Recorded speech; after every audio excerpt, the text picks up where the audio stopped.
de la collection de bustes Froberville à Maurice. Cette conférence a été rendue possible grâce à l'invitation de Mme Clara Boyer-Rossol par le Musée de l'esclavage intercontinental à Port-Louis. Et je tiens à remercier chaleureusement son président, M. Stéphane Houard, à nos côtés ce soir, ainsi que l'équipe du musée. Tout un programme de conférences et d'ateliers s'est déroulé cette semaine à l'occasion de la commémoration de la Journée internationale du souvenir de la traite négrière et de son abolition, célébrée chaque année le 23 août à travers le monde. Eugène de Froberville est né en 1815 sur cette île, alors devenue colonie britannique. Entre 1845 et 1847, il interrogea plus de 300 Africains à l'île Bourbon, aujourd'hui La Réunion, et à Maurice, qui avait fait l'expérience d'une traversée forcée depuis les côtes de l'Afrique orientale. Imprégné des préjugés de son époque, il croyait en une hiérarchie des races humaines tout en s'intéressant, et c'est là toute l'ambiguïté de son approche, à des individus à part entière avec leur langue, leur culture, leur histoire. Au total, Froberville réalisa une soixantaine de bustes, dont 58 sont parvenus jusqu'à lui. En 1940, ces bustes étaient transférés au château royal de Blois, où ils furent conservés en silence dans les réserves. Et c'est là qu'intervient le travail admirable de notre invité, Clara Boyer-Rossol. C'est elle qui a découvert cette collection endormie et les archives d'Eugène de Froberville conservées par son descendant Emmanuel de Froberville. Aujourd'hui, 3 de ces bustes sont dévoilés au public au musée de l'esclavage intercontinental de Port-Louis. Ce projet s'appuie sur un partenariat étroit entre le musée à Port-Louis et le château royal de Blois. D'autres bustes devraient progressivement rejoindre le musée pour compléter la collection et permettre au public de découvrir les visages de leurs ancêtres. Clara Boyer-Rossol est historienne de l'Afrique, spécialiste de la traite des captifs est-africains et de l'esclavage dans l'océan Indien occidental tout au long du XIXe siècle.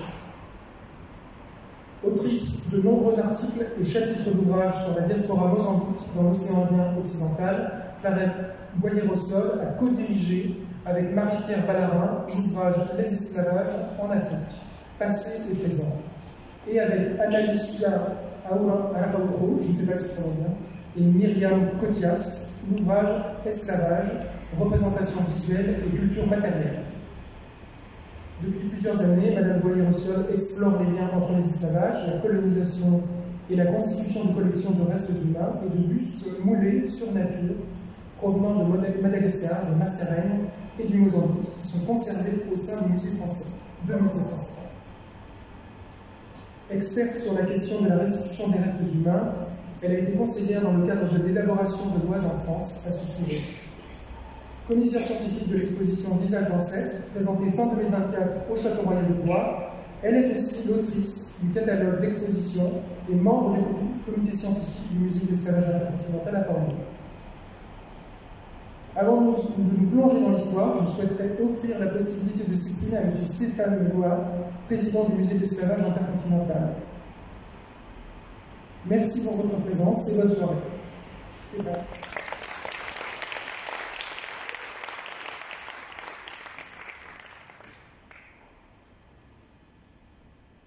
Bonsoir. Merci M. Guéler de nous accueillir aujourd'hui. Merci à l'IFM de nous accueillir.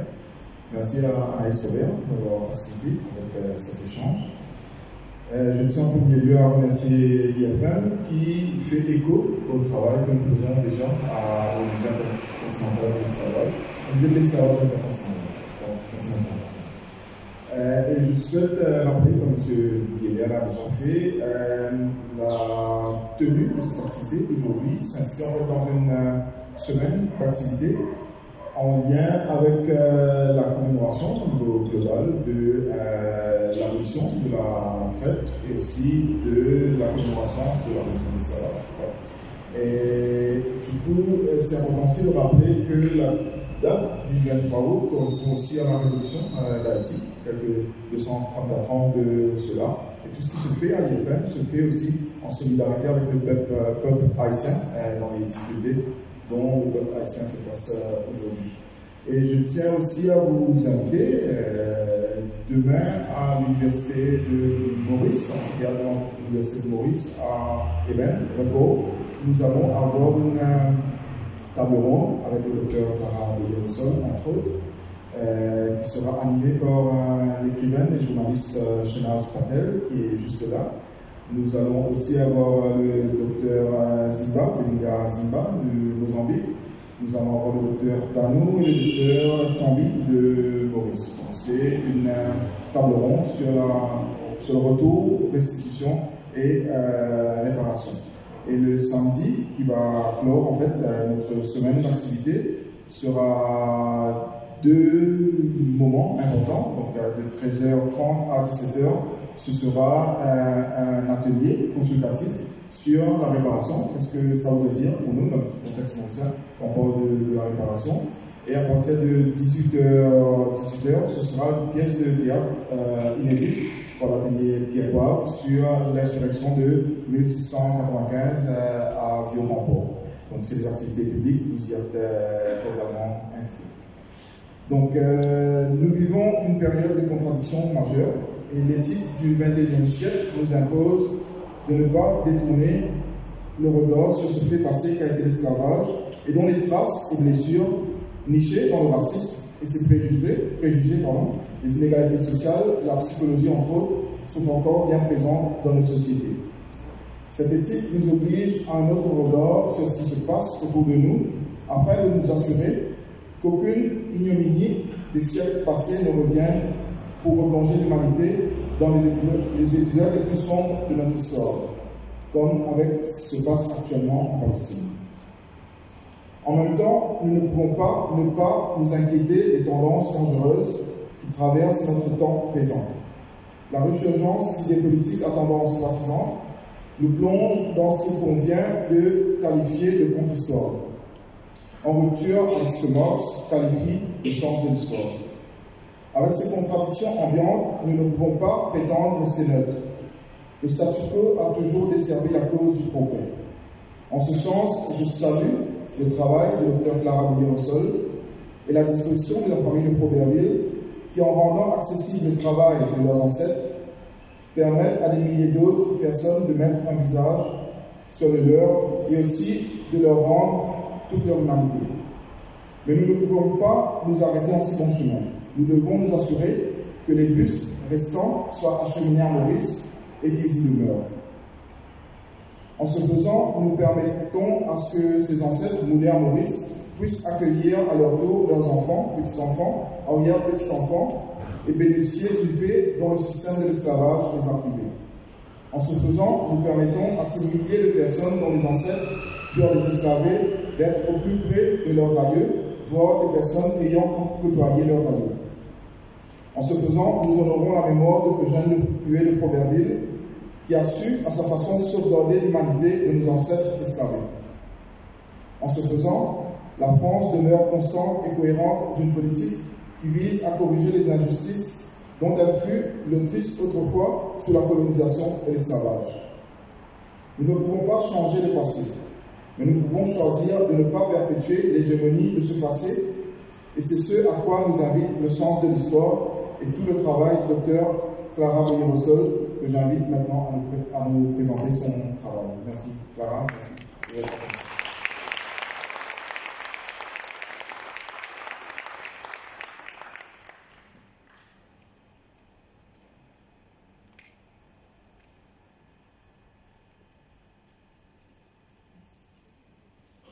Bonsoir à toutes et à tous. Je remercie vivement l'IFM et l'ISM pour leur invitation et ma présence aujourd'hui. C'est un réel plaisir et c'était très important pour moi de restituer ce retour à Maurice et de parler de ses ancêtres et leur histoire et leur visage à partir de l'île Maurice. Comme il a été évoqué, je suis historienne, je suis docteur en histoire de l'Afrique. Et ce qui m'a amené dans l'océan Indien occidental, c'est à travers mes recherches, d'abord un master et une thèse de doctorat. J'ai travaillé pendant 10 ans sur l'histoire des Makua, des Mozambiques à l'ouest de Madagascar, donc sur la diaspora est-africaine et particulièrement issue de l'actuel Mozambique et issus de la traite de l'esclavage dans l'océan Indien occidental. Et lors de mes travaux doctoraux, j'ai pris connaissance du travail de Jeanne de Froberville, de son étude ethnologique qu'il avait menée à Bourbon et après, je l'ai compris, à Maurice. J'ai eu connaissance des rares articles parus au milieu du XIXe siècle de Jeanne de Froberville. Et comme d'autres historiens, notamment des aînés, j'ai pris vite conscience que la majorité de ces matériaux qu'il avait rassemblés nous avaient échappé. On ne savait pas où étaient tous les matériaux qu'il avait rassemblés. Et après ma thèse de doctorat, je me suis lancé le défi de retrouver les carnets de Jeanne de Froberville, sans savoir vraiment s'ils existaient encore, et de peut-être retrouver sa collection originale, puisqu'on connaissait les copies qui sont toujours actuellement conservées dans les réserves du Musée de l'Homme de Paris, mais on ne savait pas où étaient les originaux. Et je me suis lancée donc dans cette quête, et j'ai eu la chance de retrouver à la fois, en quelques semaines, en fait, en octobre 2018, de retrouver les originaux, qui se trouvaient alors dans les combles du château de Blois, et quelques semaines plus tard seulement, j'ai pu accéder aux archives de Froberville. Et depuis cette période, j'ai mené 5 à 6 ans de recherche pour pouvoir reconstituer l'histoire de cette collection et l'histoire des individus eux-mêmes dont les visages ont été volés. Et c'est cette histoire que je vais vous transmettre ce soir. Donc, c'est en octobre 2018 que j'ai retrouvé les bustes originaux de la collection Froberville dans les combles du château royal de Blois. Rassemblés en 1846 à l'île Maurice par l'ethnographe franco-mauricien Eugène Huet de Froberville. Cette collection était composée initialement de 63 bustes moulés sur nature, ça veut dire sur personnes humaines et sur vivants. Je tiens à préciser, c'est important, sur des personnes vivantes. Et donc, ces 63 bustes, il y avait donc des copies originales. L'ensemble représentait 58 individus, dont une seule femme.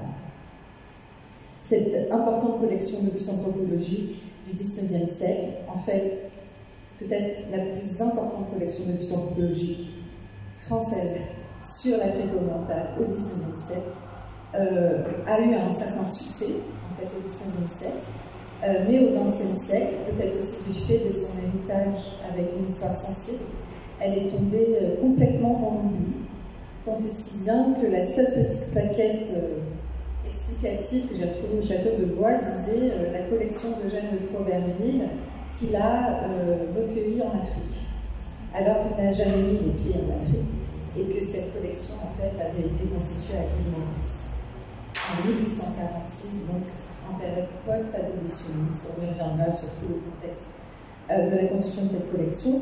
Et donc, au Musée de l'Homme, comme évoqué, on retrouve des copies, en fait, des surmoulages des originaux qui ont été réalisés en 1874, donc au XIXe siècle, parce que comme je vous disais, il y avait un vrai intérêt au XIXe siècle pour cette collection. Et donc, le Muséum d'histoire naturelle de Paris a demandé à Eugène de Froberville l'autorisation d'en faire des copies, ce qu'il a accepté, malgré le fait qu'il avait gardé cette collection au sein de sa collection privée. Il a accepté et donc des copies en ont été faites. Et ces copies sont aujourd'hui très précieuses puisque on a plus aujourd'hui de surmoulage de copies que d'originaux, étant donné que malheureusement au fil du temps il y a une perte des originaux et sur les 62 bustes qui ont été vendus par un des fils de Jeanne de Froberville dans les années 1930 au Muséum de Blois, il y a eu 9 pertes, 9 manquants.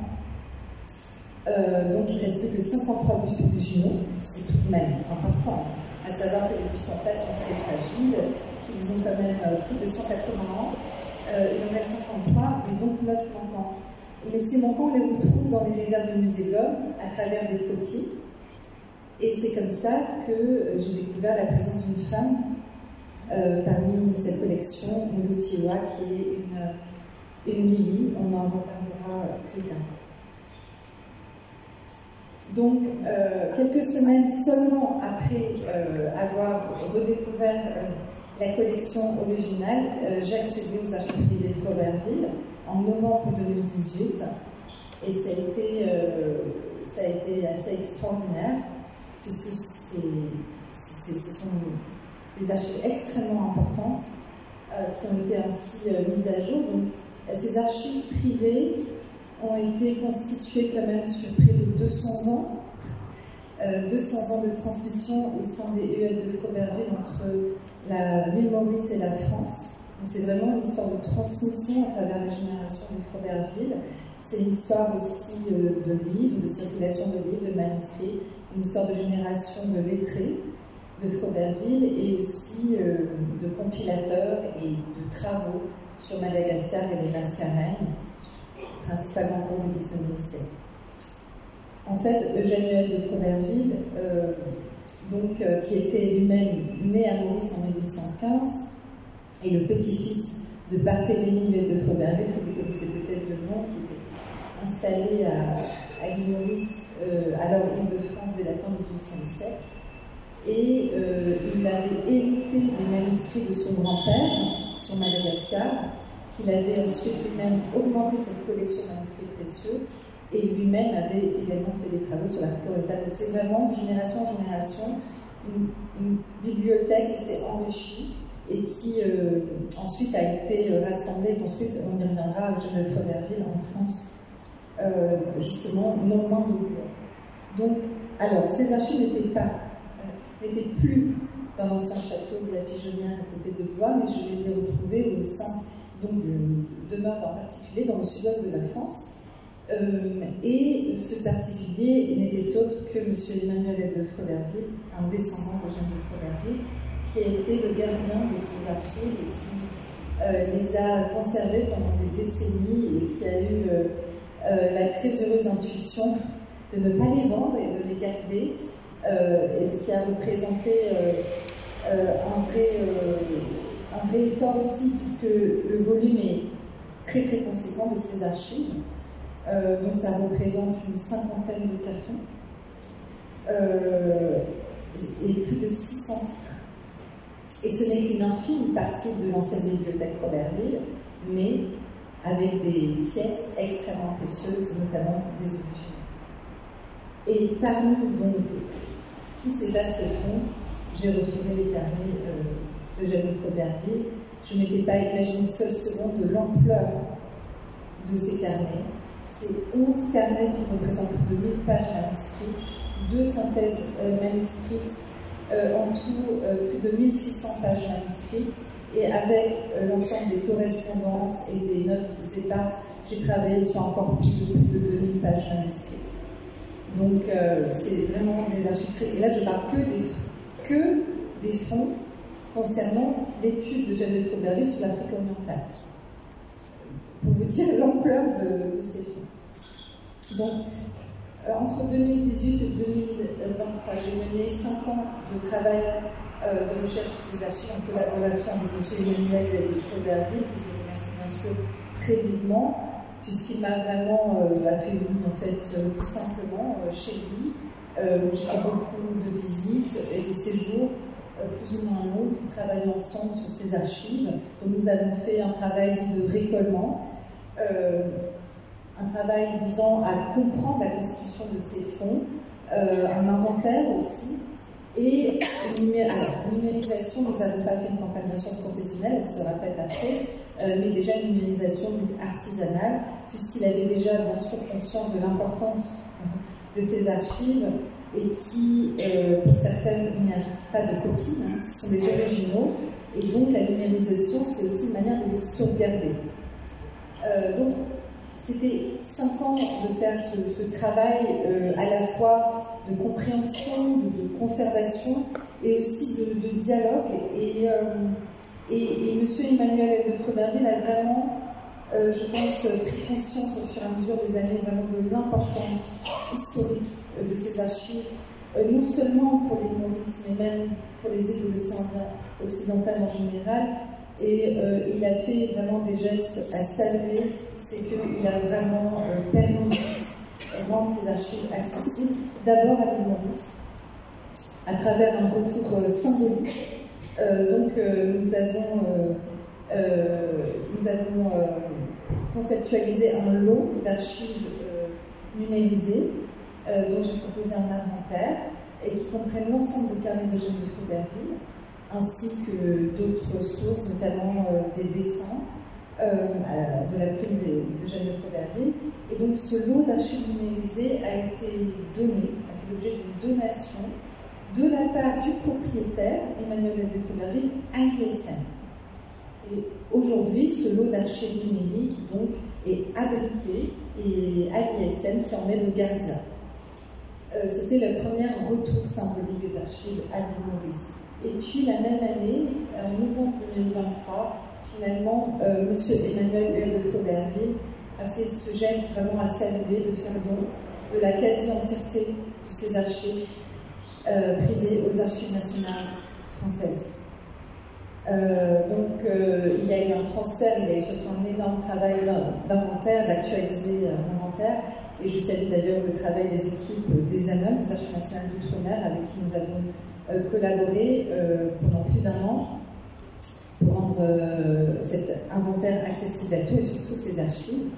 Et justement, en avril 2025, donc il y a très peu de temps, nous avons fait une petite présentation, une petite conférence à Aix-en-Provence, aux Archives nationales d'outre-mer, d'ailleurs avec M. Emmanuel de Froberville, pour présenter ces fonds qui sont maintenant accessibles à tout le public qui peut se rendre aux ANOM, avec simplement demander une carte de lecteur, et vous pouvez donc accéder à ces archives qui font partie maintenant du domaine public français.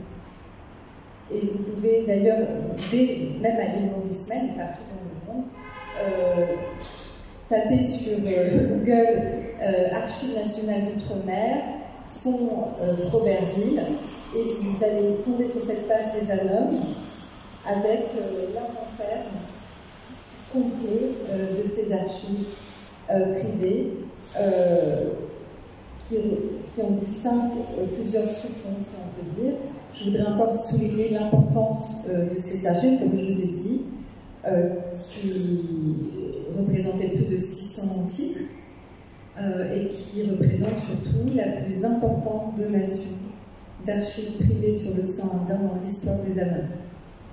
Donc c'est vraiment un patrimoine archivistique très important sur l'océan Indien occidental qui a rejoint le patrimoine public français.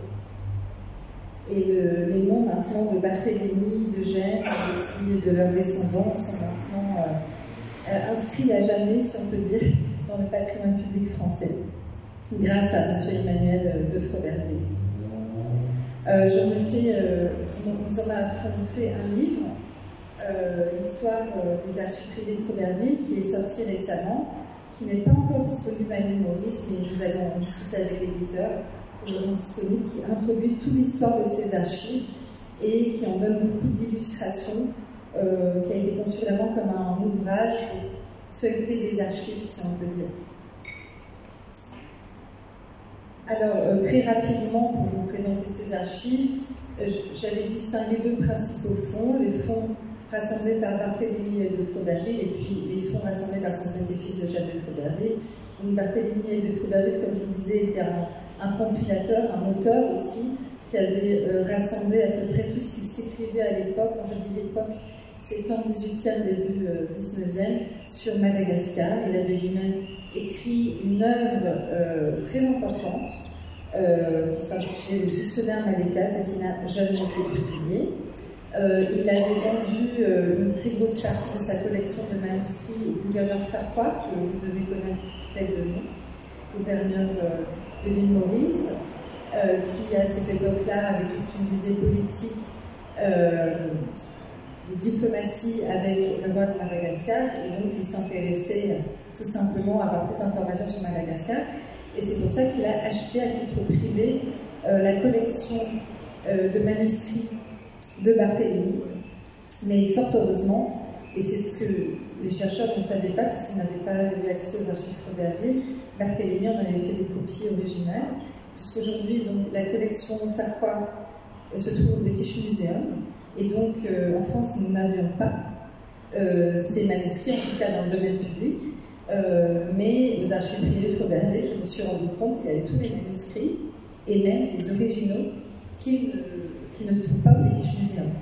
Donc c'est un vrai petit trésor, en particulier pour les spécialistes de Madagascar, ces archives de Barthélemy, ces fonds de Barthélemy.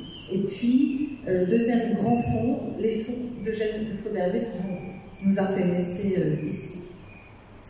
Donc, Eugène de Froberville, comme je vous avais expliqué, a récupéré en partie les manuscrits de son grand-père. Il avait même démarré sa propre carrière scientifique en reprenant les travaux sur Madagascar. Il a fait des publications dès la fin des années 1830, début des années 1840 sur Madagascar.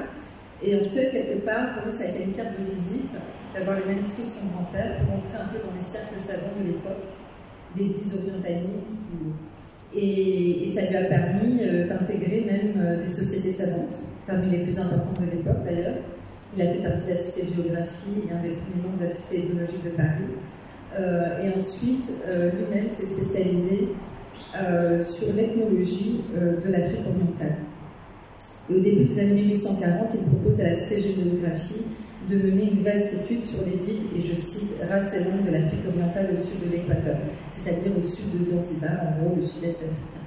Mais il ne se rendit jamais lui-même sur le continent africain, il mena cette enquête au Mascarenes, et en particulier à Maurice.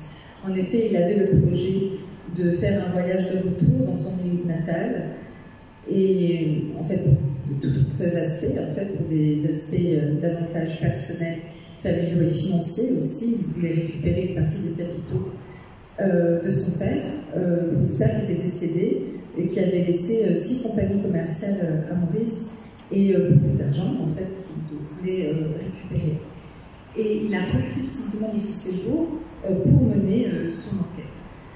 Il arrive en décembre 1845 à Bourbon. Il y reste 3 semaines, il commence son enquête en interrogeant tout simplement, si on peut dire, les esclavisés africains, des maîtres chez qui il logeait, et dont il avait des acquaintances, des relations amicales et commerciales, puisqu'il s'agissait de familles qui étaient en fait d'origine franco-mauricienne et qui s'étaient installées à Bourbon suite à la prise de position anglaise de Maurice. C'est très intéressant cette question de la circulation des propriétaires entre les 2 îles. En tous les cas, donc son enquête est très courte à Bourbon, mais elle est extrêmement précieuse pour les historiens de l'esclavage au Mascarenes, puisqu'elle nous livre des données totalement inédites, et en particulier sur les origines, les cultures et la vie des esclavisés eux-mêmes. Et ensuite, il arrive à l'île Maurice en décembre 1845. Il va rester jusqu'en février 1847, donc 14 mois à l'île Maurice, 14 mois d'enquête. À Bourbon et à Maurice, il va interroger entre 300 et 350 anciens captifs est-africains, donc c'est vraiment une enquête très importante. Il va rassembler des matériaux de recherche très importants. Et tous les matériaux de recherche qu'il va rassembler, il va finalement les faire acheminer jusqu'en France. Donc que ce soit ses carnets, mais aussi nous verrons les bustes et d'autres objets qu'il avait collectés, et des manuscrits encore de la bibliothèque Froberville et même de la bibliothèque des Desjardins, vous devez peut-être aussi connaître de nom. Il a ramassé un petit peu tous ces matériaux et il les a fait transférer en France, et c'est arrivé jusqu'au château de la Pigeonnière, où il avait construit une magnifique bibliothèque. Donc j'ai eu la chance d'être reçue plusieurs fois au château de la Pigeonnière, qui est aujourd'hui habité toujours par des descendants de Froberville. Les archives ne s'y trouvent plus, mais on retrouve toujours cette fabuleuse bibliothèque où Eugène de Froberville menait ses études. Il a dépensé vraiment sa fortune à bâtir cette bibliothèque savante, qui était à la fin du XIXe siècle parmi les plus importantes et peut-être la plus importante bibliothèque savante sur le sein indien en France. À savoir que lors de la vente de la Pigeonnière et la dispersion de la bibliothèque dans les années 1930, on comptait 15 000 ouvrages. Bien sûr, ce n'était pas 15 000 ouvrages sur le sein indien, mais en tout cas, il y avait une bonne partie des ouvrages sur le sein indien, en particulier sur Madagascar et les Mascarenes. Dans les rares articles qu'il avait publiés à l'époque, puisque la majorité de son œuvre était restée donc non publiée, inédite, il mentionne l'importance des matériaux qu'il avait collectés. Je cite, en parlant du sud-est africain, de l'Afrique orientale au sud de l'Équateur, plus de 300 indigènes de ces contrées, parmi lesquels une cinquantaine avaient quitté récemment leur pays, il s'agit des Lili, des libérés du Lili, furent donc interrogés avec méthode et scrupule et leurs relations diverses me servirent, après avoir été contrôlés, à tracer l'esquisse d'une carte dont un extrait a été mis aux yeux de la société par la Société de géographie. Je recueillis en outre 60 masques et bustes moulés en plâtre sur des individus appartenant aux divers peuples de cette région, 50 portraits dessinés avec les tatouages, etc., etc. En tout, on relève des cartes de l'Afrique orientale qu'il a lui-même établies à partir des informations recueillies auprès de ses anciens captifs africains, 31 vocabulaires, des notes abondantes, des dessins, 52 portraits avec tatouages caractéristiques des divers peuples représentés, et cette collection de images. Et tous ces matériaux-là étaient restés au sein de ces collections privées. Et aucun chercheur n'y avait eu accès jusqu'à cette redécouverte, si on peut dire, en 2018.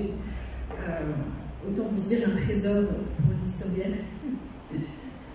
L'exemple d'une des cartes qu'il a fait lithographie au milieu du XIXe siècle. Je voudrais simplement, pour préciser le contexte, même si certainement vous devez être familier avec celui-là, de son enquête qui est quand même très important, à savoir qu'en décembre 1845, on est en situation d'esclavage à Bourbon. Mais à Maurice, nous sommes 10 ans après l'abolition, en 1846, donc les contextes sont différents. Pour autant, il s'agit d'une population conservée qui a beaucoup en commun, puisqu'ils sont tous nés en Afrique orientale.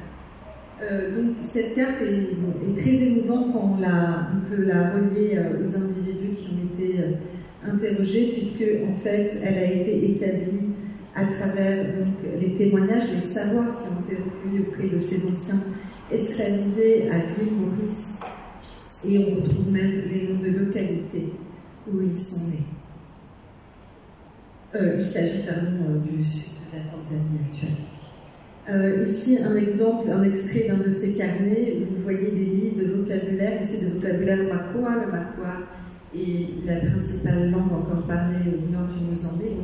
Donc, toutes ces langues, tous ces groupes sociolinguistiques existent toujours, en fait, dans les actuels Mozambique, Tanzanie et Malawi, dont étaient originaires la grande majorité des Est-Africains interrogés à l'île Maurice et à Bourbon aussi. Je vais focaliser mon propos sur l'île Maurice. Alors, des notes très abondantes, des dessins de musique notamment. On y reviendra sur la question musicale parce que c'est également très précieux tout ce qu'il a pu recueillir. Une partition aussi très émouvante, il s'agit ici d'une comptine qui a été transmise dans la langue Nyungwe de la vallée du Zambèze, les groupes principaux de la vallée du Haut-Zambèze, par un ancien captif qui a été amené à l'île Maurice à bord du navire le Lili, avec les chants dans la langue même Nyungwe. Et ça fait partie des partitions que l'on a pu reconstituer en partie. Des dessins, alors là je ne vais pas tout vous montrer, mais il y a beaucoup de portraits dessinés. Ici des dessins de musiciens avec des bocs caractéristiques. Il faut savoir que de tels instruments de musique, par exemple, sont toujours utilisés à La Réunion, à l'île Maurice peut-être un peu moins, on a peut-être perdu l'usage, mais ce qui est très intéressant, c'est un témoignage aussi du maintien de ces pratiques culturelles et musicales à l'île Maurice en 1846, 10 ans après l'abolition de l'esclavage. En fait, ces archives, la préciosité de ces archives, c'est vraiment la manifestation des résistances culturelles et identitaires des anciens esclavisés africains qui ont non seulement maintenu en période d'esclavage la mémoire de leur langue, de leur culture d'origine, de leurs pratiques culturelles, mais qui les ont maintenues même après l'abolition de l'esclavage. Attention, bien sûr, je ne veux pas non plus trop enjoliver les choses, ça ne veut pas dire qu'ils les pratiquaient tous les jours, mais enfin, au minimum, ils en avaient gardé le souvenir de la pratique. Et ils portaient notamment les tatouages caractéristiques de leur groupe d'origine, notamment ici, des groupes Makwa. Alors, on en vient au sujet, au cœur du sujet, qui sont les bustes. Cette collection de bustes, elle a été constituée, comme je dis, à l'île Maurice, donc pas du tout à Bourbon, uniquement à l'île Maurice en 1846, et il a même été possible vraiment de reconstituer la chronologie, si on peut dire. La Constitution, elle a été rassemblée entre juillet et octobre-novembre 1846, donc principalement à Port-Louis, ici même, pardon, je me crois à l'ISM, à Port-Louis, pardon. Donc j'estime que près d'une cinquantaine de bustes ont été moulés donc, par Eugène de Froberville lui-même à Port-Louis. Il aurait été aidé d'un certain bureau, DUREAU, qui était un lithographe, et il semble que les opérations de moulage avaient lieu peut-être au sein de l'atelier de ce lithographe à Port-Louis, et une dizaine de bustes ont été aussi moulés sur le site même de la baraque, l'usine sucrière, dans le sud de l'île Maurice, et qui avait autrefois appartenu au Froberville.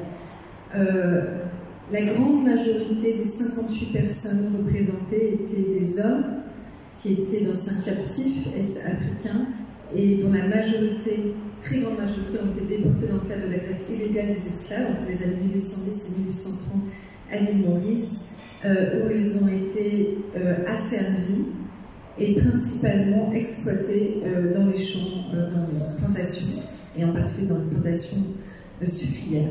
Toutefois, une partie d'entre eux, et j'en ai identifié 21, dont les visages ont été moulés, n'avaient pas été asservis à l'île Maurice.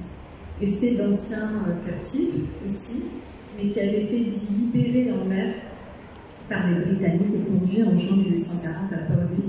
Il s'agissait des libérés dits du Lily, du nom du bateau du navire britannique qui les a conduits jusqu'à l'île Maurice. Et je suis un peu émue d'en parler parce qu'il y a ici des descendants lévis qui sont présents. Et donc ça a été vraiment un des aspects les plus extraordinaires de ce travail, c'était de pouvoir le mener en lien et en dialogue avec des descendants.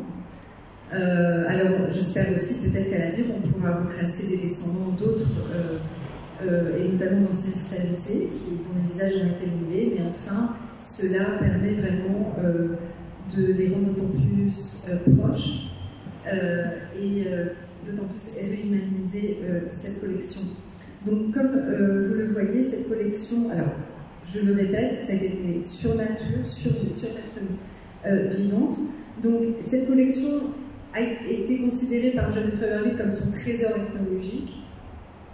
C'est une collection scientifique pour lui, qui devait servir à l'observation des dites races de l'Afrique orientale qu'il avait catégorisées et hiérarchisées en partie, d'où en fait les noms de dites races en fait socio-linguistiques en majorité gravés sur les socs à l'avant. Comme vous voyez ici, Mulima, ici c'est un mauvais exemple parce que c'est pas un groupe socio-linguistique, mais Mulima vient du terme en Kiswahili Rima, qui veut dire la côte, et en fait ça a été utilisé en dehors de l'Afrique, et notamment à Madagascar et en Mascareignes, pour parler en fait des captifs qui avaient été déportés à partir de la côte Swahili et de Zanzibar, et qui parlaient le Kiswahili.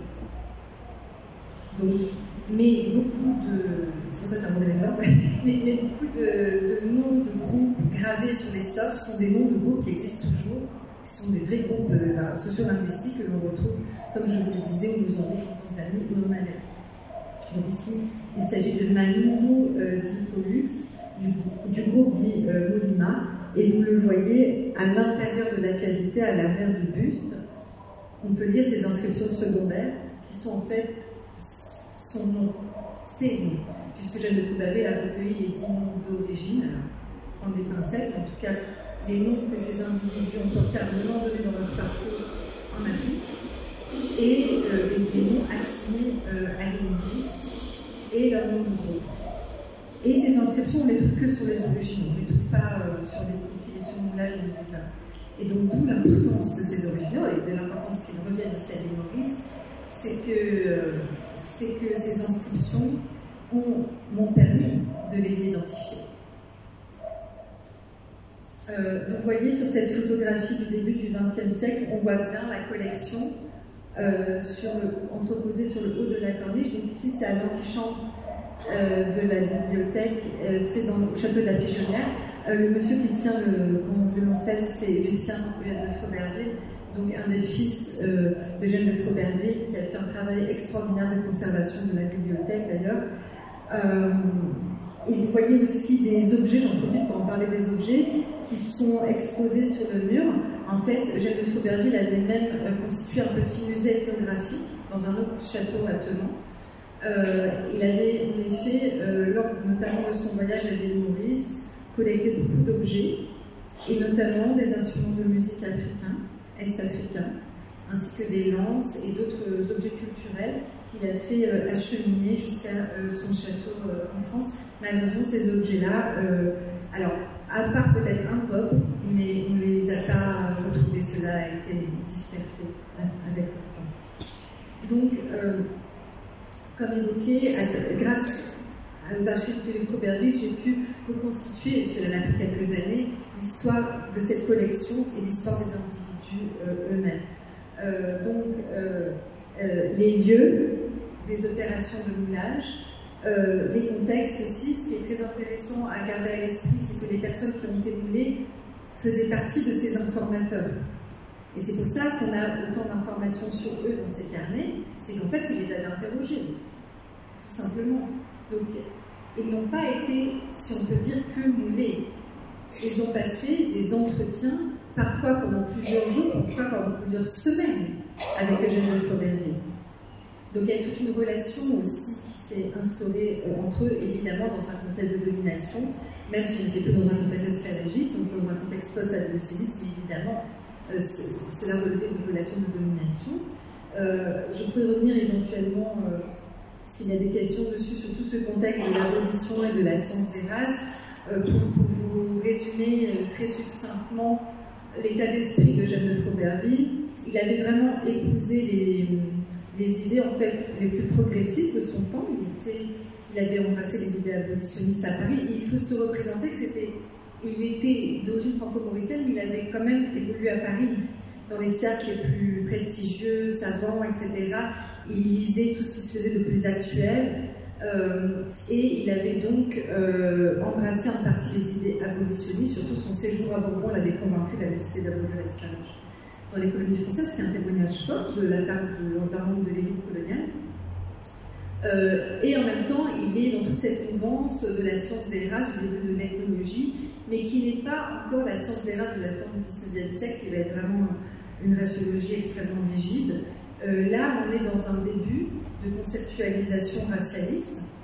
Comme évoqué, Eugène de Froberville admettait une hiérarchie des races au sein de laquelle dominaient les Européens, mais en même temps, il était monogéniste, il croyait en même espèce humaine.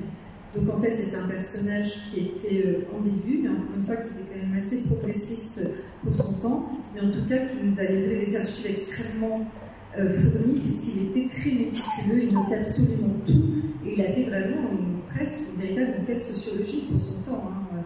Et il était très très méticuleux, et surtout, le plus important, c'est que même si cette collection a été conçue dans ce prisme de la race, pour autant, les individus dont les visages ont été nommés, il est considéré aussi comme des producteurs de savoir, dont certains d'ailleurs qu'il décrivait comme des hommes fort intelligents, et même il était admiratif de leur savoir, ce qui était, je pense, totalement inédit pour l'époque. Donc voilà toute l'ambiguïté du personnage. Et heureusement qu'il s'intéressait à leur langue, à leur culture, et qu'il a retranscrit toutes ces données, parce que ça nous permet d'avoir une connaissance tout à fait inédite sur les origines et les cultures d'anciens esclavisés africains de l'île Maurice. Donc, sur les 300 à 350 d'îles Mozambique interrogées par Eugène de Froberville à Bourbon et surtout à Maurice, 5 années de recherche ont permis d'identifier 140 individus, dont 5 à Bourbon et 135 à Maurice, pour vous dire l'importance des données rassemblées sur l'île Maurice. Et pour ces 135 individus, il a été possible de retracer leur nom au pluriel, y compris leur nom d'origine, et leur nom assigné à Maurice, leur région d'origine, dans leur localité d'origine, leur langue, leur culture, leurs itinéraires et parfois même leur trajectoire ou récit de vie. Évidemment, je ne veux pas vendre du rêve, dans le sens où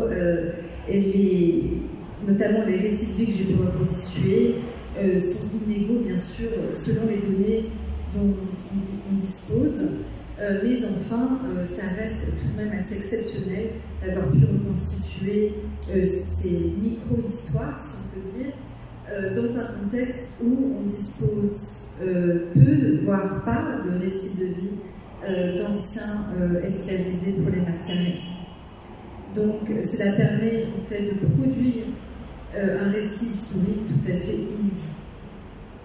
Donc j'ai pu reconstruire une base de données qui récapitule voilà, tout ce que je viens de vous expliquer, et aussi en les reliant parfois à des dessins et bien sûr au buste, puisque à l'intérieur de ces 135 personnes identifiées à Maurice, d'accord, qui ont été interrogées à Maurice par Robertville, on retrouve des personnes dont les visages ont été mués. Et donc, grâce à ces archives, cela encore une fois depuis quelques années, j'ai pu identifier 56 sur 58 individus dont les visages ont été mués. Et alors, comment j'ai fait?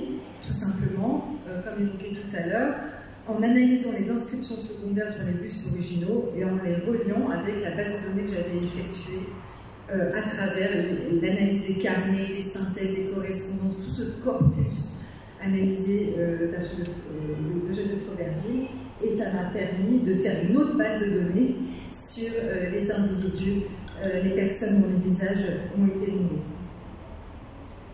Et cela permet tout simplement de les considérer tout à fait autrement, de pouvoir relier des noms, des trajectoires de vie, des langues, des cultures à des visages en plâtre. C'est vraiment... on en oublie justement les noms des traces sur les socles, mais on en finit par les appeler par leur nom. Et c'est toute la démarche qu'on a adoptée avec l'ISM, c'est de redonner une voix et un nom à ces anciens captifs est-africains. Ici, par exemple, Mutazo, dit Victor Duilly, avec le nom de Manica, qui était en fait un ancien royaume africain, dans l'actuel nord-ouest du Mozambique. Alors, j'ai pu relever ces inscriptions, les comparer avec un passage d'un carnet de Eugène de Froberville, en sachant qu'il y a 11 carnets, plus de 1000 pages manuscrites, donc il faut quand même y aller et fouiller un petit peu. Et ici, vous voyez Port-Louis, 12 juillet 1846, Manica, Mutazo dit Victor Lili, âgé de, etc. Et là commence le récit. Et c'est avec donc toutes ces informations éparses, donc ces bribes de récits, quand, où, comment on l'entretient, les vocabulaires, quel type de savoir ils ont transmis, est-ce qu'ils ont transmis le savoir linguistique, géographique, ethnologique, que j'ai au fur et à mesure assemblé toutes ces données personne par personne et que j'ai pu reconstituer en partie au moins leur histoire. Ici, le récit que j'ai reconstitué de Mutazo, qui donc était issu de ce royaume du Manica, qui était un royaume qui faisait notamment du commerce de l'or avec les marchés portugais. Vous savez, les Portugais étaient installés, mais pas du tout l'actuel Mozambique à l'époque, hein, sur la côte et un petit peu dans la vallée du Zambèze, et donc il y avait des sociétés et même des royaumes africains qui bien sûr entretenaient des relations notamment commerciales avec les Portugais, et Mutazo a fait partie, il avait environ 20 ans lorsqu'il fut vendu au port de traite de Kéliman. La plupart de ces anciens captifs décrivent vraiment des sociétés en crise. Il faut savoir qu'à cette époque, ces sociétés est-africaines étaient vraiment ravagées par des raids internes et aussi par l'impact de l'essor de la traite extérieur des captifs qui était extrêmement important, parce que ce qu'il faut se représenter, c'est que le Mozambique a fourni en captifs des marchés d'esclaves dans l'océan Indien, l'océan Atlantique, et notamment au Brésil, jusqu'à Cuba, jusqu'en Louisiane, à Madagascar, à Maurice, jusqu'en Inde.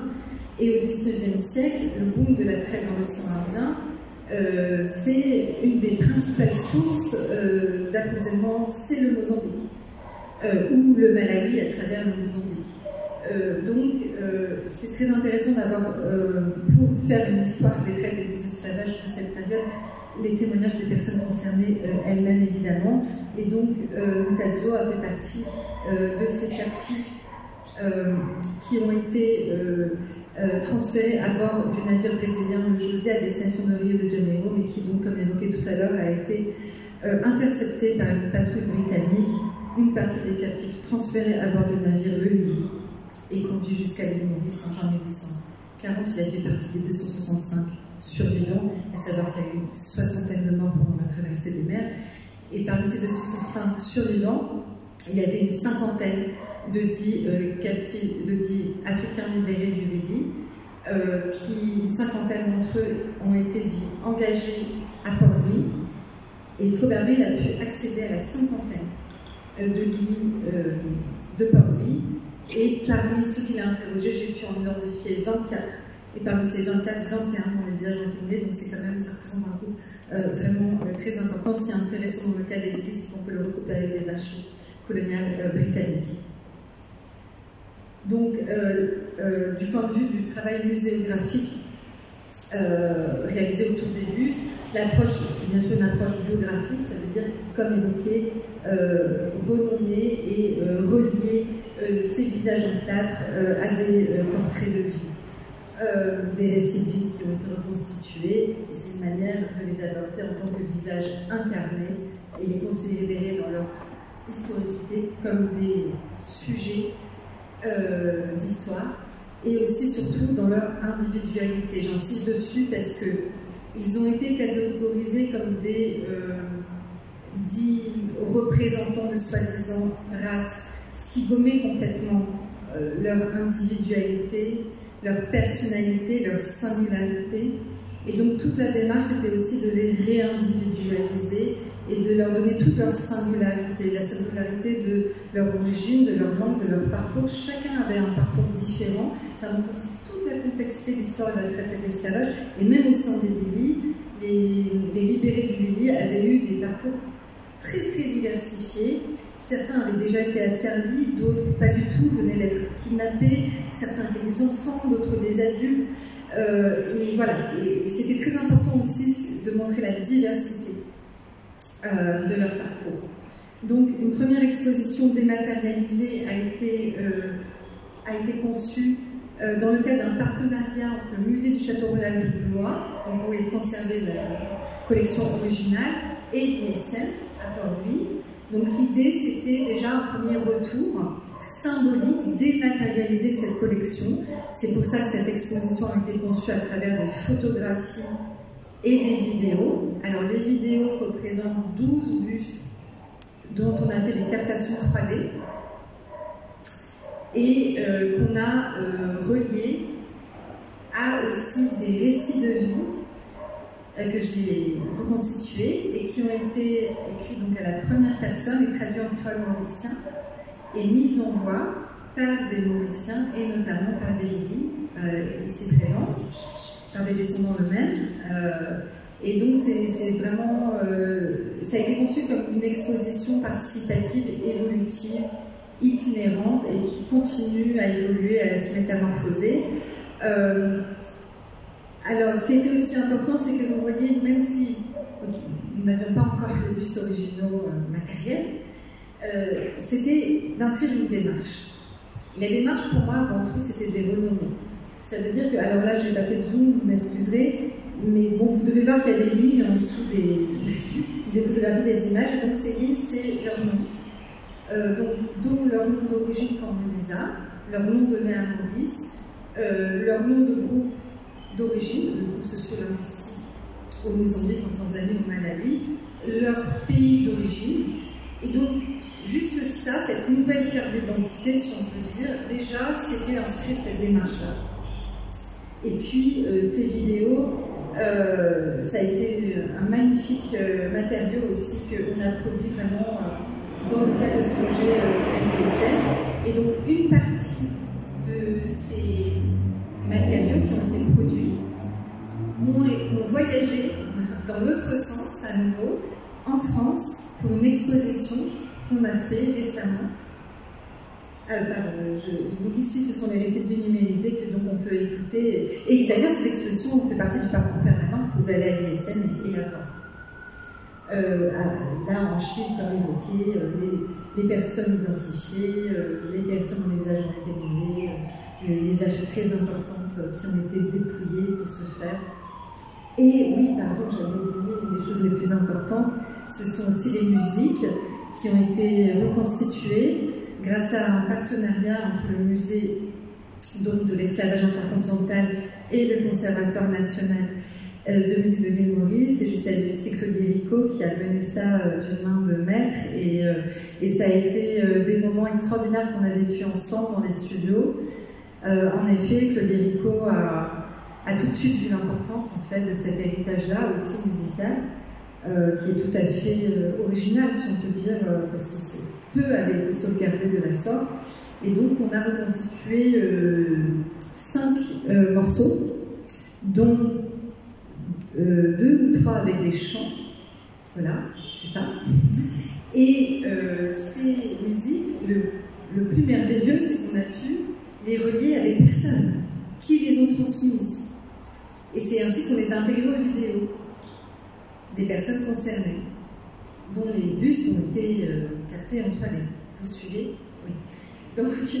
Donc sur ces bustes, alors pas pour tous, pas pour les 12, hein, mais au moins pour 3 d'entre eux, on a donc leur visage qui tourne, si on peut dire, avec leur récit en créole mauricien, et à la fin les musiques dans leur langue d'origine vernaculaire, dans leur langue est-africaine d'origine. Donc c'est un produit absolument, ça devient une production, une création qui est absolument magnifique. Je me lance des fleurs, voilà. Et oui, vous pouvez aller les écouter à l'ISM. J'espère vraiment que la vie vous permettra, toujours dans le cadre de ce retour de l'entité de la collection des bustes originaux que nous appelons de nos voeux, à aussi accompagner ce projet d'un volet musical avec le Conservatoire national de l'île Maurice et de pouvoir faire un album, puisque j'ai pu identifier une vingtaine de partitions, avec d'autres chants dans différentes langues des actuels Mozambique et Tanzanie, avec différents instruments dont on a parfois des dessins qu'on pourrait même reconstituer. Donc c'est vraiment un héritage culturel, musical, africain, est-africain, qui est ignoré aujourd'hui à Maurice et qu'on va pouvoir revivifier. On l'espère. Et ici, mais je me permets de mettre cette photo parce que je suis très attachée à cette photographie avec les parties des descendants Lili de l'île Maurice qui ont donc participé, notamment en donnant leur voix à certains récits de vie digitalisés. Alors, c'était très important pour moi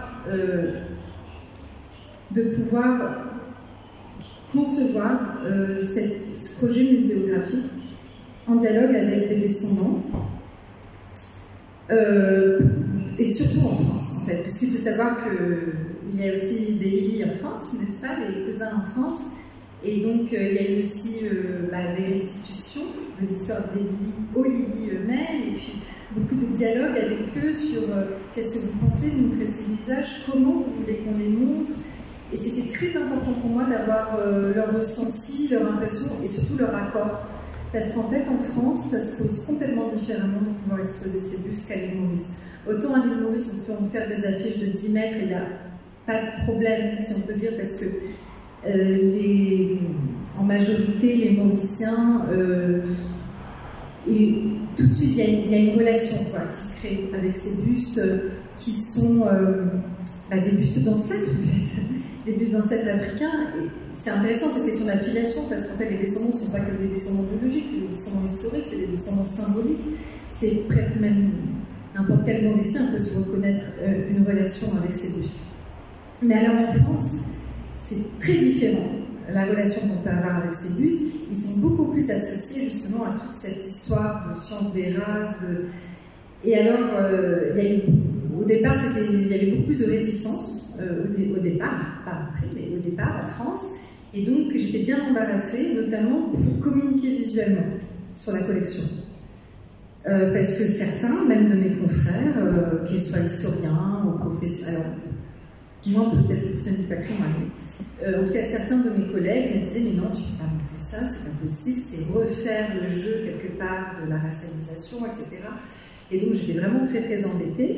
Et en fait, ce qui m'a permis de trancher, c'était grâce aux descendants Lily. Ils m'ont dit mais non, mais nous on veut les voir en fait, on ne va pas nous les cacher. On était pendant 180 ans, c'est resté dans l'ombre. Maintenant, on sait qu'ils existent, on veut les voir en fait.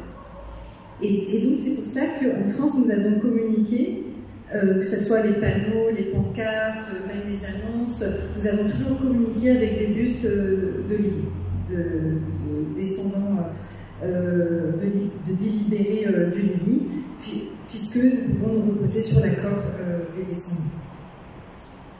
Voilà l'exemple. Ici, il y a notamment Mitaveux dont nous parlions et Dieck. Je peux revenir. Donc, alors, ici, c'est l'exposition que nous avons, dont j'étais la commissaire scientifique, et que nous avons donc fait tenir au musée du Château Royal de Blois. Donc, littéralement, nous avons sorti les bustes des réserves et nous les avons fait descendre en salle. Alors, nous n'avions pas les moyens, malheureusement, de pouvoir exposer l'entièreté de la collection, parce que 50 bustes, vous imaginez, ça demande de la place. Ça demande aussi beaucoup de moyens et nous avions peu de moyens. Donc nous avons fait avec ce que nous avions. Et nous avons pu exposer 14 bustes originaux, mais il était important dans ma perspective de pouvoir présenter la collection entière. Donc nous avons continué le parti pris d'une exposition hybride. Nous avons intégré des productions de l'ISM et notamment les vidéos que vous retrouvez dans l'exposition de Blois, ainsi que des photographies, ainsi que des pièces d'archives qui, entre-temps, avaient été données aux Archives nationales. Donc, nous avons fait un partenariat avec les Archives nationales, et avec les bustes, évidemment, qui ont été associés à des récits de vie que vous voyez ici sur les pancartes. Vous voyez ? Sur les pancartes, nous retrouvons leur nom d'individu, le nom de groupe d'appartenance et des short life stories, des courts récits de vie. Et ici, c'est avec une partie des descendants Lily qui sont venus visiter l'exposition le 2 octobre 2024. C'était une date importante parce que c'était dans le cadre aussi d'une conférence que l'on a donnée en partenariat avec la Fondation pour la mémoire de l'esclavage de France, et auquel certains Lily ont d'ailleurs participé. Et ça a été vraiment un moment très émouvant, qui met en évidence que c'est vraiment une histoire partagée, aussi franco-mauricienne. Ici encore Lily, dans la cour du Château Royal. C'était un beau clin d'œil tout de même que les bustes de ces anciens captifs soient exposés dans un Château Royal de France. Vraiment, si on m'avait dit ça, je n'aurais pas cru. Et alors ça a été vraiment, je pense, le moment le plus émouvant de l'exposition. En fait, on avait demandé que pour l'occasion de la visite des Lily, on puisse avoir une salle, mais uniquement accessible pour les Lily, où on pouvait disposer tous les bustes des Lily, puisqu'on ne pouvait pas tous les montrer, comme je vous expliquais dans la salle d'exposition. On a fait un îlot consacré aux Lily, on ne pouvait pas tous les exposer, donc j'ai demandé, mais s'ils viennent, ils n'auront peut-être pas d'autre occasion de les voir tous ensemble, en tout cas avant des années, et on voudrait les montrer. Donc on a vraiment fait très simplement une salle avec une table, une nappe blanche, et on a mis les bustes comme ça. Bon, on a fait attention, hein, il y avait quand même des chargés de collection, des restaurateurs qui étaient là pour vérifier que tout allait bien. Et quelque chose s'est passé de particulier, à tel point que tout le monde s'est mis à pleurer, même les journalistes présents. Enfin, vraiment, c'était vraiment extrêmement émouvant, et ça m'a fait vraiment aussi réfléchir sur la réception de tels objets, qui ne sont pas que des objets. Et j'ai regretté de ne pas avoir demandé qu'on ait une salle de décompression sensorielle, parce que vraiment, je pense qu'il n'aurait pas été un luxe d'avoir une telle salle, et notamment on peut y penser à l'ISM aussi, d'avoir une petite salle où le public peut vraiment se recharger quand on a eu une trop forte charge en fait émotionnelle, et en particulier pour les descendants. Donc tout ça m'a aussi aidé à réfléchir à comment conceptualiser du point de vue muséographique l'exposition de ces bustes. D'autant plus que pour des descendants historiques comme les Lili, ces bustes ne sont pas que des bustes. Comme je vous ai dit, c'est des bustes moulés sur nature, ce ne sont pas des sculptures, ce ne sont pas des représentations, ce sont des empreintes d'ancêtres qui ont respiré dans ce plâtre et qui ont même laissé pour certains des restes organiques, donc des cheveux et des cils, qui peuvent contenir potentiellement de l'ADN et donc qui peuvent être considérés par des descendants comme des reliques. Et je me suis rendu compte aussi, grâce à tout l'échange avec Émilie, que ces bustes pourraient avoir pour des descendants une très forte charge d'identification, et c'est ainsi que certains descendants cherchaient des traits de ressemblance avec des apparentés, ils cherchaient à se reconnaître en eux, en fait, tout simplement. Et ce qui était aussi très touchant, c'était de pouvoir les montrer à différentes générations de descendants, y compris des enfants qui posent toujours les meilleures questions. Donc ici, avec Jonathan, Doris et Clarisse Lili, et nous avons même intégré au récit muséal des phrases de descendants, notamment la phrase de Doris, nous connaissons maintenant les visages de nos ancêtres, et aussi une phrase de Jean-David Lili, ici présent, qui a tout résumé en disant que tant que nous ne connaissons pas le nom individuel de l'ancêtre, de notre ancêtre qui est arrivé sur ce bateau, tous ceux qui étaient sur ce navire sont nos ancêtres. Et comme le disait Stéphane Gua, avec qui j'ai eu une super conversation il y a quelques jours, il me disait nous choisissons nos ancêtres. Et donc c'est vraiment ce retour de cette collection à Maurice, c'est aussi ça va être la création de nouveaux liens, de nouvelles filiations avec des bustes d'anciens esclavisés et qui sont des ancêtres de Mauriciens. Comme je vous le disais, ces bustes peuvent contenir potentiellement donc des restes organiques et donc de l'ADN. Et ils ont donc, alors ils ne sont pas considérés comme des restes humains à proprement parler, mais ils peuvent en contenir. Donc ils sont des objets culturels à nature spéciale et qui exigent donc un traitement d'autant plus éthique et précautionneux à leur égard. Et c'est pour cela qu'il y a tout un volet de restauration et de conservation très important dans ce projet muséographique de retour de la collection.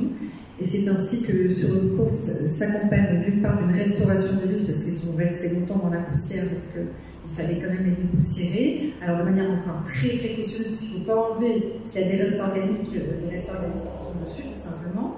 Et puis aussi, j'ai demandé à Laure Cadeau, qui est une éminente spécialiste des restes humains, de la conservation des restes humains, de les analyser aussi, pour avoir aussi son regard, parce qu'il me semblait important de les considérer dans toutes leurs dimensions. Ces bustes qui, encore une fois, sont des objets culturels et dans ce fait-là peuvent être exposés parce que aujourd'hui, notamment dans le cadre de la restitution de restes humains spoliés, l'exposition est exclue, mais dans le cas d'objets culturels, elle peut être envisagée, mais encore une fois, on ne peut pas les exposer n'importe comment. Et nous restons résolus à maintenir cette approche biographique, cette approche qui permet de réindividualiser, repersonnaliser et réhumaniser ces visages en plâtre. Et donc, à la fin de l'exposition à Blois, fin novembre 2024, il y a seulement quelques mois, nous avons effectué un premier transfert de 3 bustes originaux, ceux de Benjamin, de Pierre et de Dionokea Disnapili. Donc, Benjamin et Pierre, je voudrais parler d'eux parce qu'on parle beaucoup d'objets, mais il faut dire leur nom et leur histoire. Benjamin et Pierre étaient d'anciens esclavisés à Maurice. Ils étaient originaires de l'actuel Mozambique et du Malawi. Ils avaient été déportés dans le cadre de la traite illégale des esclaves entre 1810 et 1830 à Maurice, où ils ont été asservis, très probablement exploités dans des champs de canne à sucre. Ils ont été interrogés en 1846 par Eugène de Fauberville sur le site de l'usine sucrière de la Baraque.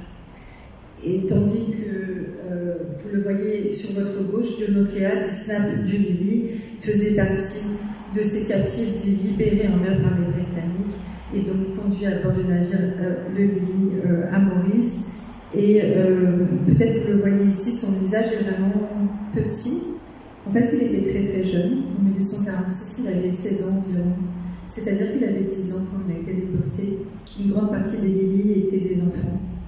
Quand ils ont été déportés contre leur gré, tout de même, à l'île Maurice, et engagés sans qu'on leur demande leur avis. Ce qui est très intéressant dans le cas des Lily, notamment à Port-Louis, ceux qui ont été engagés à Port-Louis, c'est déjà vraiment la résistance culturelle et identitaire dont ils ont fait preuve, et la volonté de retourner chez eux, en Afrique et à Kellyman. J'ai ainsi retrouvé dans les archives coloniales britanniques une pétition qui a été signée par certains dont les bustes ont été moulés, notamment Dieppe, qui demandait aux autorités britanniques de retourner à Kellyman, de là où ils avaient été déportés. Et les autorités britanniques ont refusé cette demande, et c'est ainsi qu'ils sont devenus les ancêtres de Mauriciens. Ici, je ne vais pas vous le répéter, le récit de vie que l'on peut associer à Dionocléa. Et enfin, quand ces trois bustes sont rentrés à l'île Maurice, c'est pour ça qu'on parle de retour, parce qu'ils avaient été faits à l'île Maurice, il y a donc tout un volet de conservation qui s'est accompagné de ce retour. Donc vous voyez la dame blonde sur votre droite, c'est Delphine Bienvenue, qui est restauratrice conservatrice spécialisée en moulage en plâtre, qui est la restauratrice de ces bustes et qui a aussi formé pendant 2 jours une partie de l'équipe de l'ISN à la conservation de ces bustes. Pourquoi aussi? C'est parce qu'on conçoit ce retour comme un retour de longue durée, et donc c'est important aussi de pouvoir bien s'en occuper. Donc ce retour, ce n'est pas une restitution sur le plan légal, c'est un retour dans le cadre d'un dépôt, d'un prêt renouvelable de 5 ans que nous espérons qui va se renouveler à l'infini pour que cela devienne un prêt permanent. Et ici, pour finir, l'image du catalogue d'exposition que j'ai écrit. Vous pouvez retrouver une introduction sur l'histoire de cette collection et toute une partie qui rapporte 28 récits de vie rattachés au buste. Ce n'est qu'un début, puisque j'espère que dans le cadre du retour des 50 autres bustes que nous préparons, il y aura une édition, j'espère, augmentée, et notamment traduite en créole mauricien. Merci.